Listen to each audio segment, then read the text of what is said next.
Penguin Audio presents The Art of Conversation, written and read by Catherine Blyth.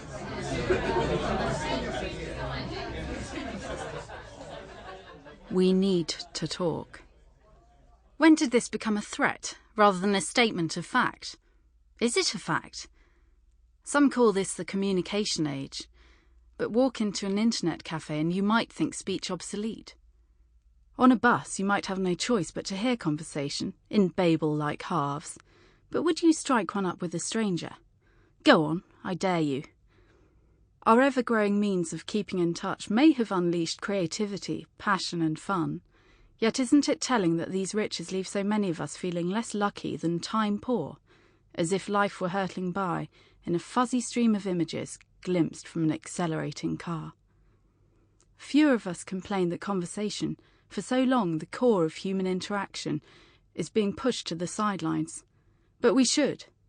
We're losing out on one of life's greatest, certainly most useful pleasures, one that has the power to slow and enrich the passage of time, rooting us in a shared moment as no other pastime can, potentially. But though people stride the streets, bellowing unself-consciously into their phones, like deranged town criers, how often do we give each other our full attention?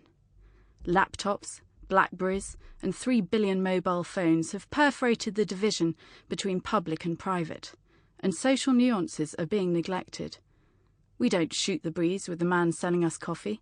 We're too busy fiddling with our iPod. I've seen wedding guests text messaging during the vows.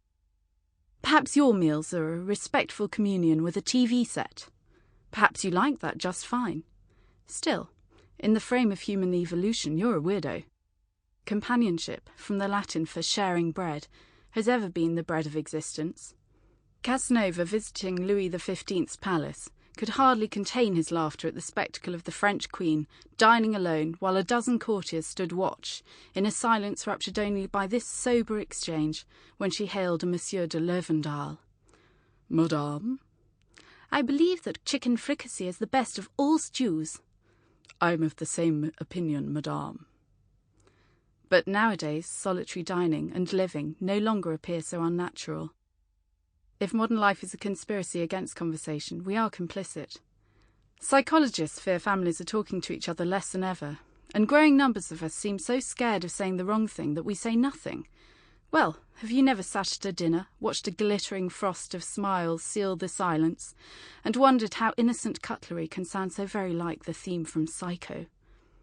We think we're shy. We don't realise how arrogant, selfish and idle we seem.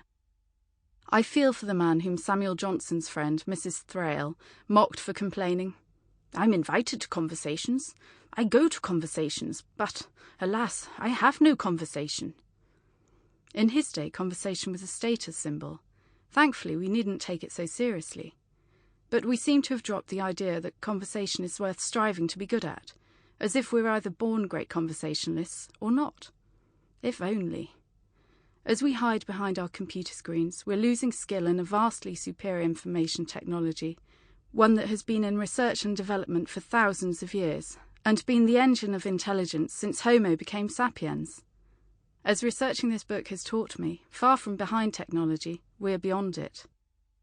My hell is not, as it was for Sartre, other people. It is a 21st century with 6 billion plus of us, on a shrinking planet, with dwindling resources, not talking.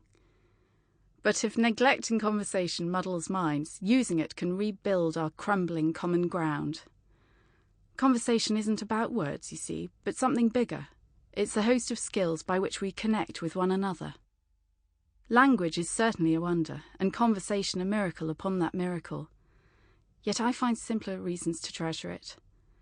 Get on with others, you'll get on in life, and enjoy it more. Sharing a laugh with a stranger, transforming a contact into a friend, or that goosebump-poppingly delicious moment when you click, share a joke, spark a new idea, or just letting off steam with someone who knows how to listen. There are countless adventures waiting to happen in each encounter, each day of our lives. Good conversationalists get dates, win contracts, because the qualities of a satisfying chat, clarity, tact, wit. Sample complete. Ready to continue?